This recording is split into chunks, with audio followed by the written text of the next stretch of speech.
My wife texted me I'm moving out to focus on myself. After months of letting her sister convince her marriage was holding her back, so I filed for separation, locked down my house and finances, and refused to take her back. I'm Hunter, 29, male network consultant, and I just watched my marriage get nuked by a 33-year-old woman living in her parents' basement. Yeah, you read that right. But stick around, this gets good. 2 months back, my wife Khloe's older sister Roxy came crawling back to mommy and daddy's house after her third startup went tits up. This time it was some wellness app called Mindful Me that was going to revolutionize self-care, or some, it didn't. Picture this. One of those LinkedIn warriors who posts cringe motivational quotes about crushing your limiting beliefs while literally crushing nothing but her parents' grocery budget. You know the type. Probably has CEO/founder/thought leader in her bio while asking mum for gas money. Within a week, this chick was posted up in my kitchen twice a week for sister bonding time. Laptop out like she was running board meetings instead of scrolling Instagram from her childhood bedroom. I'd grab a drink and catch fragments of their little therapy sessions. You're settling, Khloe. Real partnerships support growth. Why should you need permission to spend your own money? Red flags, bro. These weren't flags. They were flares shot directly into the sky. But I actually trusted my wife back then. Rookie mistake that'll cost you every time. The changes started small, but followed a pattern so obvious Helen Keller could have seen it coming. Suddenly, our budget spreadsheet, which had worked fine for 2 years, married 2 years dating, was controlling. Our weekly money talks turned into Khloe pairing Roxy's exact words, like she'd been reprogrammed. Khloe started acting like she was doing me a favor by even discussing money, like I should be grateful she was gracing me with her input on our household finances. The entitlement was building, and I could see it in her eyes. She genuinely believed I owed her something just for existing in my space. Look, our budget wasn't rocket science. My network consulting income plus her part-time wellness center gig mortgage on my house, bought solo in 2018. Utilities, groceries, her car payment, insurance, emergency fund split proportional to income. We'd been cruising on this system for years. Then the contractor disaster started rolling in. Khloe blew off our Tuesday appointment with Dave's Tile and Stone, which cost us a rescheduling fee when Dave couldn't wait past our confirmed 2 p.m. slot. Where was she? Some creative workshop that ran long right. When I brought up the fee, she rolled her eyes like I was being petty. It's just money, Hunter. Some things are more important than contractors. Already talking like my money was her birthright. The art supply spending kicked off in March like she'd hit the lottery. First purchase was this overpriced Winsor & Newton oil paint set. Tubes that cost more than most people spend on groceries. When I asked about it, she hit me with that line about Roxy thinking she should invest in quality materials. I don't need your permission for every purchase, she said with this tone. Next came a professional easel that cost what I charge per hour for network troubleshooting. Then brushes that probably cost more than my first car payment. Her credit card statements showed she was carrying a balance for the first time since we'd been together. I tried being reasonable here. Updated our budget to include an art fund separate from her regular money. Color-coded shared calendar so we could actually coordinate instead of stepping on each other's schedules like idiots. Roxy's response the next morning requiring permission for artistic growth is controlling behavior. This woman was texting me relationship advice from her parents' basement. The freaking nerve. But Khloe was eating it up. She started looking at me like I was the problem for wanting to know where our money went. Like basic financial communication was beneath her, now that she was an artist. The overnight studio session started 3 weeks later. Khloe claimed she needed uninterrupted creative time at this collective downtown, some converted warehouse where wannabe artists paid monthly fees to pretend they were the next Picasso.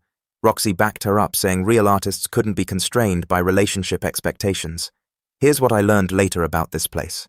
It was basically a pyramid scheme disguised as an art collective.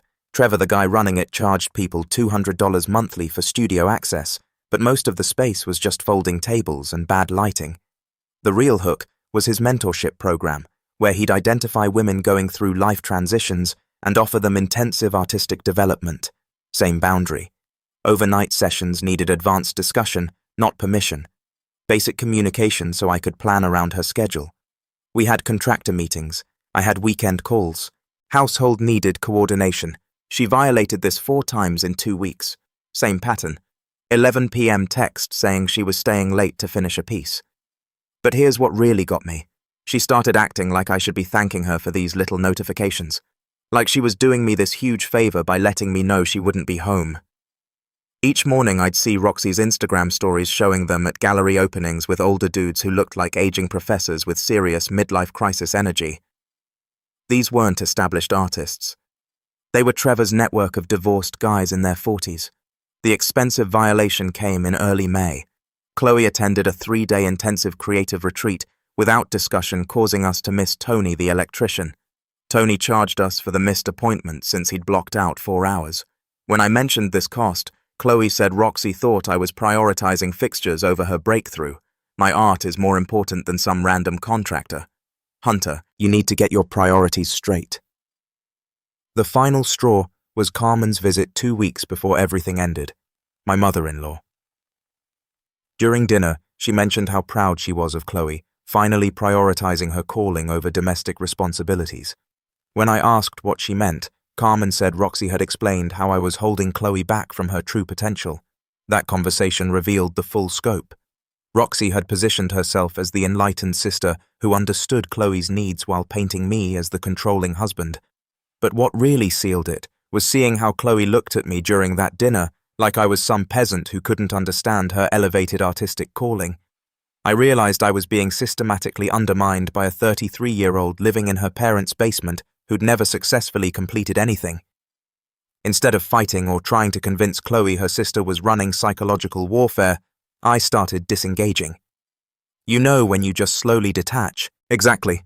When Khloe brought up Roxy's latest theory about financial autonomy, I'd just nod and change subjects. When Roxy texted me her opinions, I'd respond with okay or understood. I stopped enforcing the overnight boundary and let Khloe make her own choices. Stopped reminding her about contractors. Stopped discussing art supply spending and just monitored our account balance. Basically, I shifted into documentation mode rather than intervention mode, and this was probably when Khloe started thinking my disengagement meant approval for whatever came next. She got more entitled, more demanding, acting like the world owed her everything because she was finding herself. In reality, I was just preparing for the inevitable, when someone gets convinced their spouse is the problem instead of their own shitty choices. Tuesday, 2:15 p.m. I'm elbow deep in network maintenance for a law firm when my phone buzzes. Hunter, I need space to find myself as an artist, and I'm moving out to focus on my creative journey. This is what's best for both of us. Read it 3 times. Screenshot it. 2 years of marriage ended via text like she was cancelling a streaming subscription. My response, good for you. The junior network admin glanced over when I chuckled. Everything okay? Yeah, just got some good news actually. Because honestly, that's what it was. Then I spent 15 minutes thinking through priorities while my blood pressure returned to normal. First call went to Ben Rodriguez, the attorney who'd handled my house purchase. Ben, it's Hunter. Khloe just texted she's moving out for her art career. What are my immediate steps? Your house is a premarital separate property, purchased 2 years before you met. You kept separate accounts, right? Mostly joint checking for household expenses, but she's authorized on my main visa. Everything else is separate. Perfect. Don't change locks until she's had reasonable time for belongings. Document everything. Save that text. Photograph the house. Keep all communications written. Ben walked me through the playbook. Screenshot and back up to the cloud. Remove her authorized access from credit cards, but don't restrict belongings pickup. Keep communication written. Offer reasonable pickup arrangements, but don't facilitate reconciliation discussions. One more thing, Ben added. I've seen this pattern before. She'll probably come back within a week claiming she didn't mean it permanently. Don't get drawn into negotiation. Stick to logistics only. Smart guy Ben. Wish I'd listened to him about the prenup, but hindsight's 2020. Next, I called my credit card company to remove Khloe's authorized status. Authorized card deactivated within 2 hours. New card arrives 5 to 7 business days. Spent an hour updating passwords across all accounts and adding 2-factor where I hadn't. Banking, email, cloud storage, work accounts, utilities, insurance. Everything got new credentials. Updated emergency contacts at work. Removing Khloe and listing my buddy Zach by 6 p.m. I'd sent her a formal pickup email. Available Saturday or Sunday 10 a.m. to 4 p.m. for belongings collection. Confirm preferred day by Thursday. We'll have items organized. Khloe responded 3 hours later asking if we could talk first before pickup. I could practically hear Roxy coaching her. Make him work for it. You hold all the cards now, I replied with the same offer. Pick-up window this weekend, confirm by Thursday. No relationship discussion, no negotiation about the text, just logistics for collecting her stuff. She didn't expect that. You could tell she thought I'd be begging her to reconsider by now, sending long emotional texts about how we could work things out. Instead, I was treating her exactly like what she'd claimed to want someone moving out. When someone texts they're moving out for their art career, the practical response is facilitating their move out, not fighting to change their mind.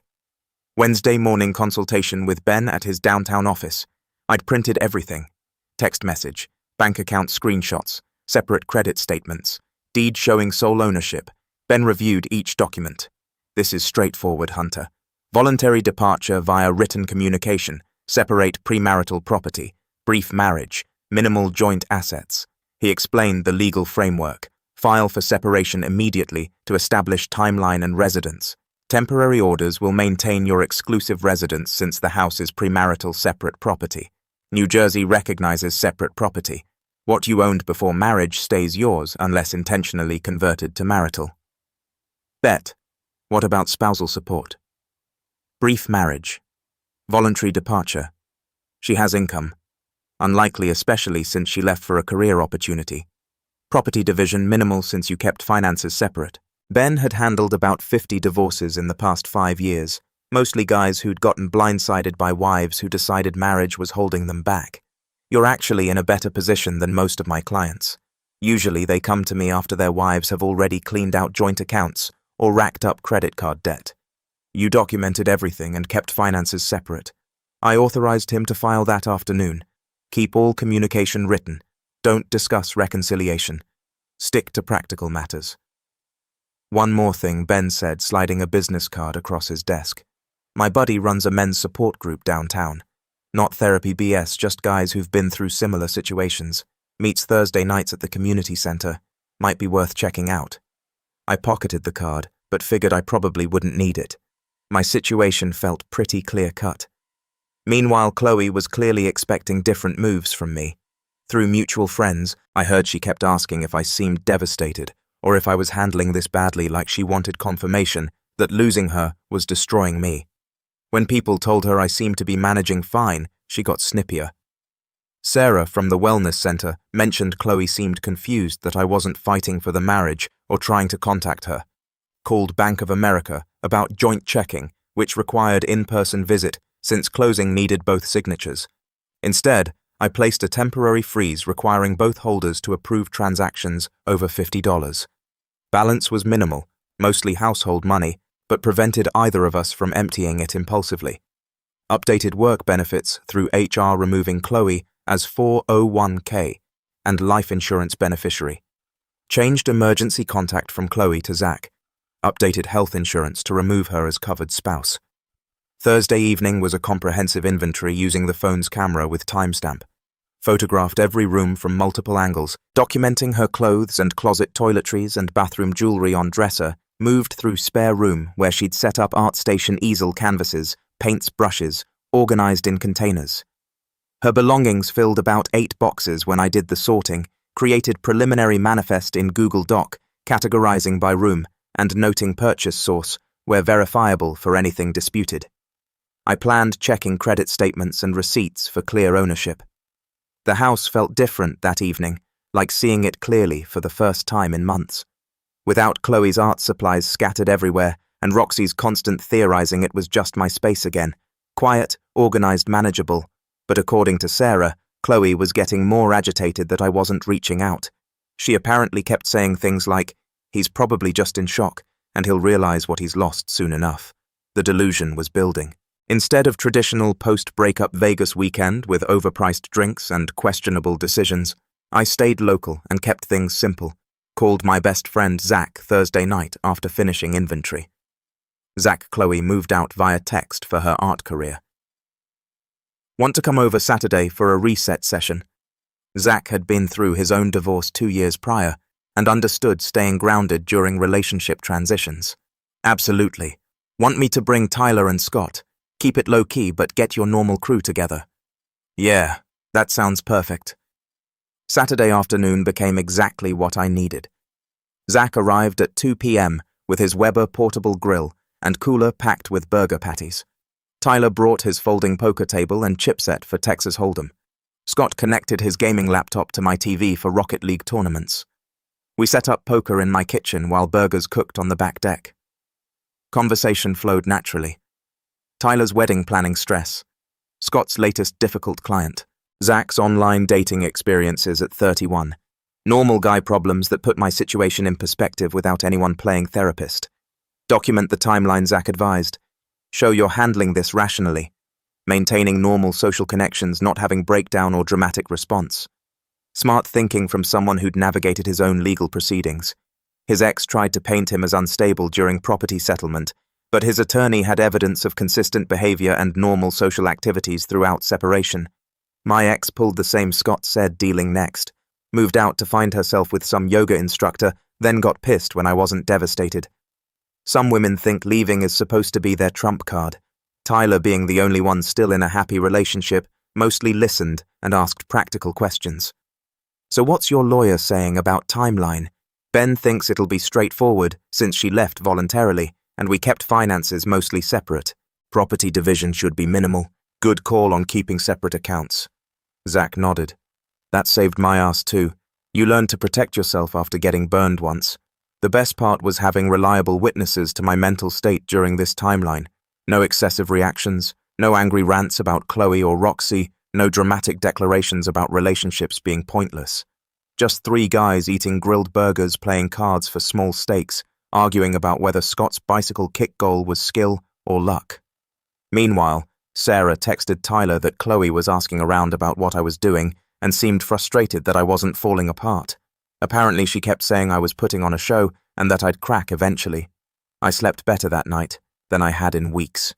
Wednesday morning, 9:30 a.m. doorbell rings while I'm reviewing client network docs.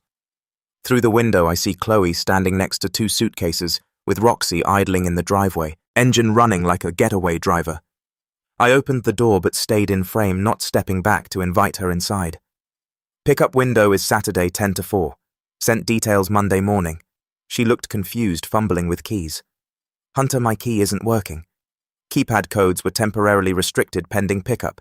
Full access during scheduled window Saturday. Complete rekey happens after pickup.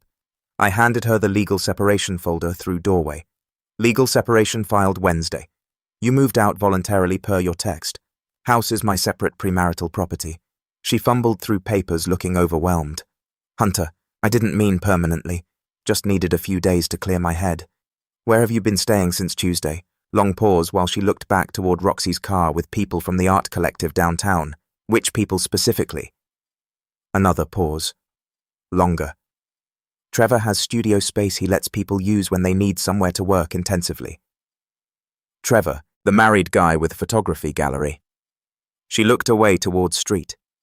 His wife Marissa was out of town visiting her sister in Philadelphia was. She came back early Monday night. There was some confusion about the situation and who was staying there. What kind of confusion? She thought it looked like something it wasn't. Trevor was just helping with my artistic development and providing mentorship. The way she said it, like she was the victim in this situation. I kept my tone completely neutral. So you've been staying with a married man while his wife was out of town. And when she returned unexpectedly, she asked you to leave. It wasn't like that. Trevor was just providing guidance about developing my voice and connecting with the broader creative community. And now you're back, because your artistic development situation became complicated. Interesting. Hunter, can we just talk? We can work through this. But the tone wasn't apologetic. It was demanding, like she was graciously offering me a chance to fix what was clearly my fault. I pulled out my phone and opened our text thread showing her screen. You said you were moving out to focus on a creative journey and this was best for both of us. I respected that decision. Pickup window is Saturday, 10 a.m. to 4 p.m. Roxy had gotten out of the car and was walking up the driveway. Hunter, what is wrong with you? Don't be insecure. Sure. Saturday 10 to 4. Khloe's face was getting red now. You're being completely unreasonable. I'm trying to work things out and you're treating me like some stranger. I closed the door and immediately drafted an email to document interaction. Pickup confirmed Saturday, May 18th, 10 a.m. to 4 p.m. items boxed and accessible in the front hall. Bring appropriate transportation for approximately 8 boxes plus easel. After pickup, complete locks, change to Schlager deadbolts, and keypad codes updated. Through Sarah, I learned that Khloe was absolutely losing her mind, that I wasn't begging her to come back. She kept saying things like, "He's supposed to be fighting for me, and what kind of husband just gives up like that?" The delusion was getting stronger, ladies and gentlemen. Her mom called Thursday morning while I was organizing Khloe's belongings into labeled boxes. "Hunter, Khloe says you're being completely unreasonable and forcing her to stay in expensive motel." Carmen.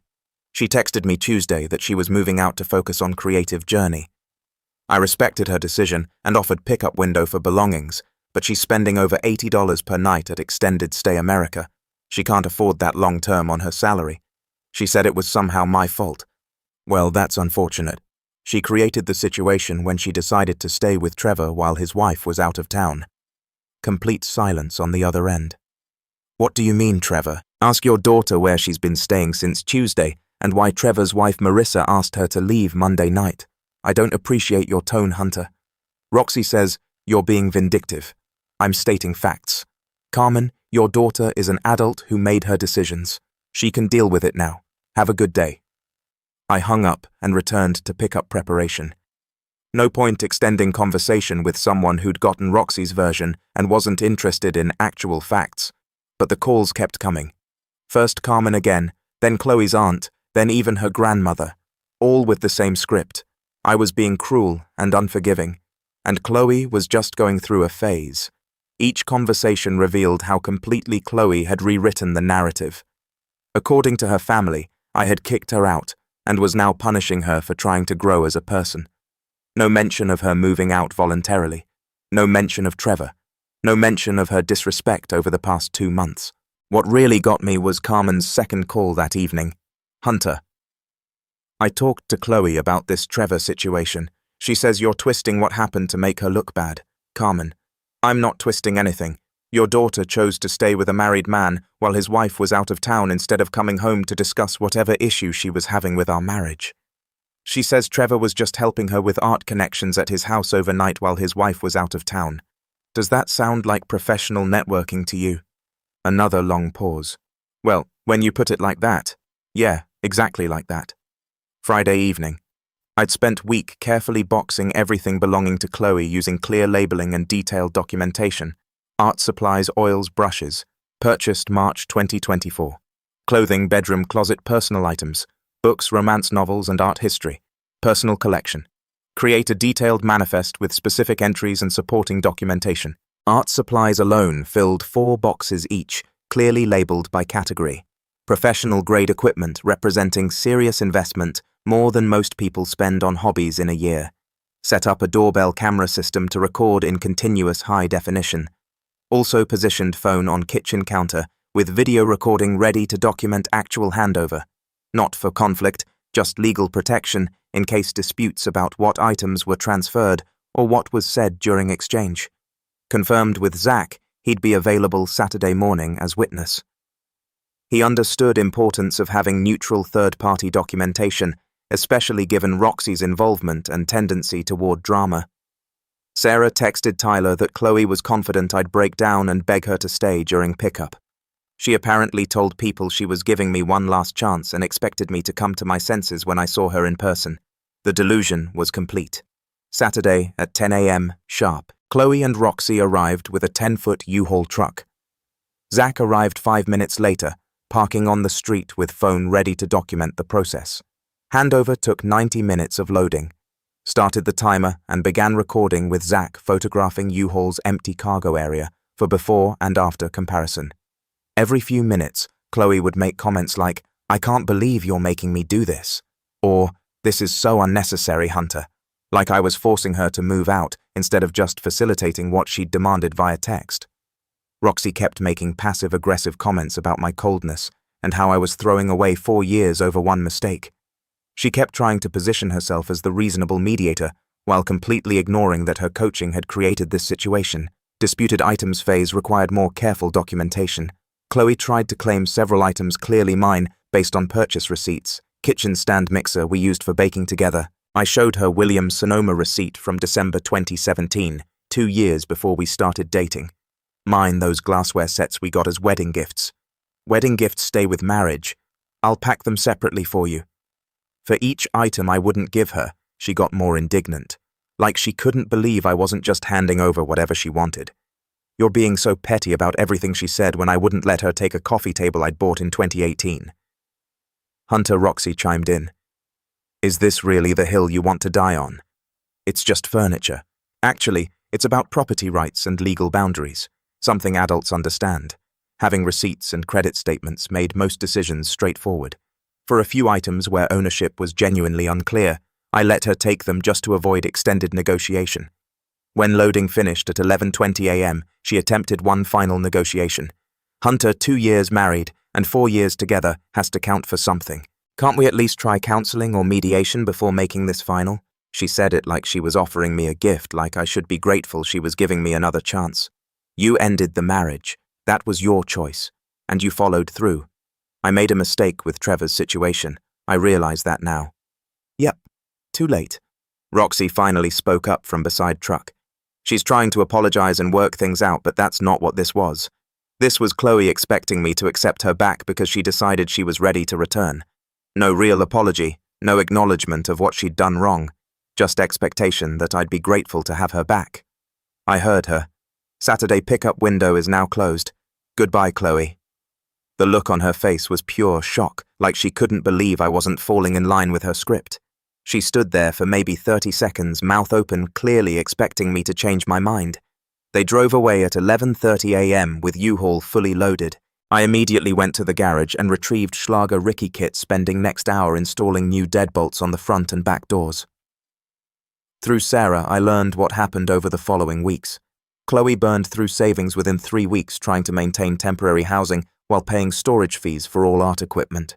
Extended Stay America was charging $89 per night, and she couldn't qualify for weekly rates without larger upfront payment.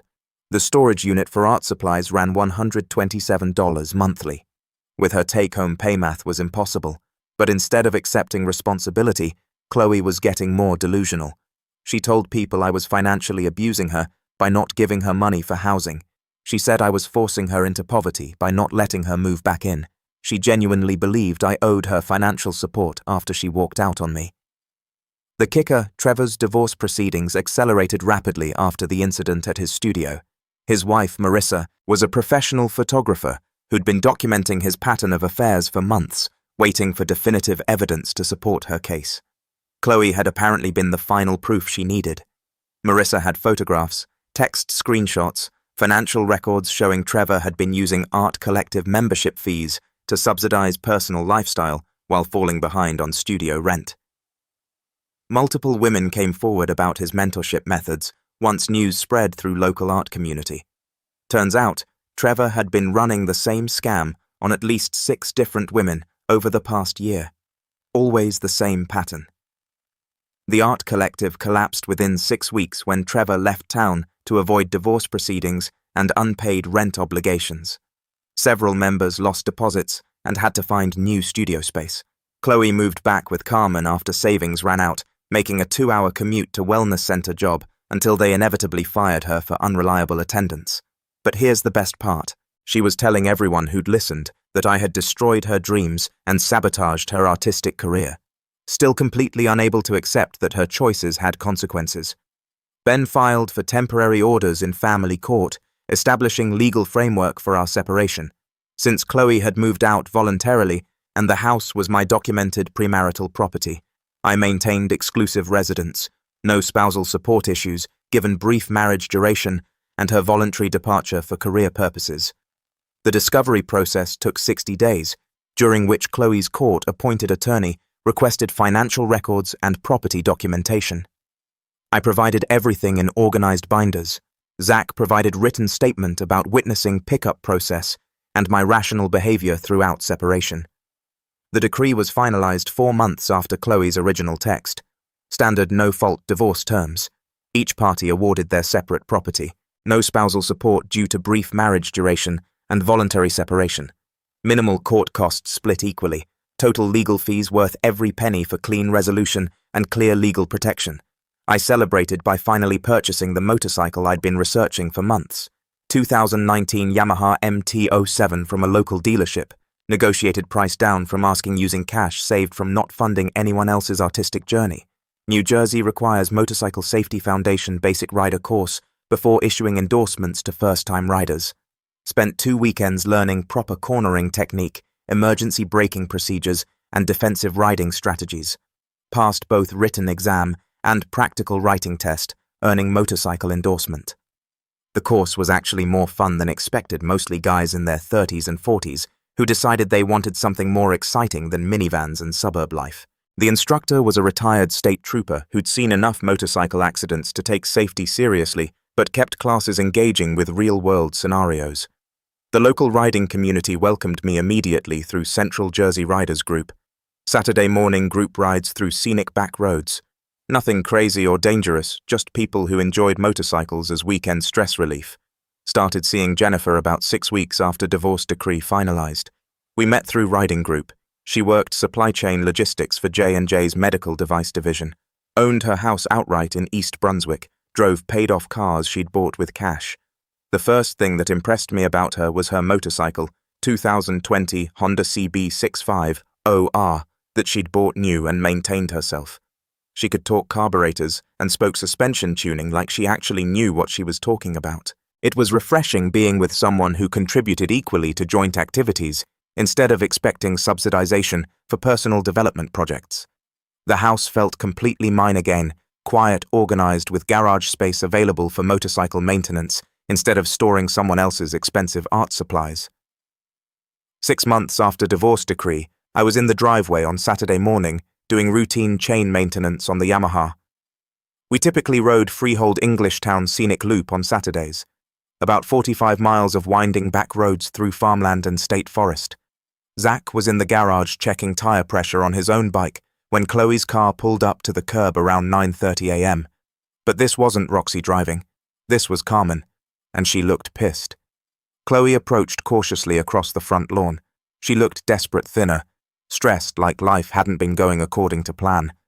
"Hunter, I know I hurt you badly, but I've learned so much about myself over these past months. I'm ready to be the wife you deserved from the beginning. Can we try again?" I continued working on chain tension adjustment, not looking up from the rear. Sprocket reached into the toolbox and retrieved thin manila envelope I'd prepared weeks earlier. Anticipating this eventual conversation, handed an envelope to her without stopping maintenance work or making eye contact. "What's this?" she asked, opening the envelope. "Receipt. Your text saying you were moving out plus a signed manifest from when you picked up your stuff." She saw print out of original text stapled to pickup documentation with Zach's witness signature. Return windows closed. But instead of leaving, she stood there reading through the papers, and I could see her face getting red. "You saved all this. You planned this whole thing. You did this so you get rid of me." "Right, of course." I finally looked up from the bike. "What exactly is your point being here anyways? You never fought for me. You just accepted it. What kind of husband does that?" And there it was, the real issue. She hadn't wanted to leave. She'd wanted me to beg her to stay. "You cheated, Khloe. You still got the nerve to talk." But I was confused. I was going through something. You were supposed to stop me. Stop you. Carmen had gotten out of the car and was walking over. "Hunter, she's been through hell these past months. Trevor used her. The art world rejected her. She lost her job. She's learned her lesson. I went back to working on the chain." "Good. How can you be so cold?" Khloe was getting louder now. "We were married. That has to mean something. It meant something when you threw it away via text message. Now it means paperwork." That's when she really lost it. Started screaming about how I was heartless and never really loved her, and how I was punishing her for one mistake. Her Carmen was trying to calm her down, but Khloe was spiraling. "You destroyed my life.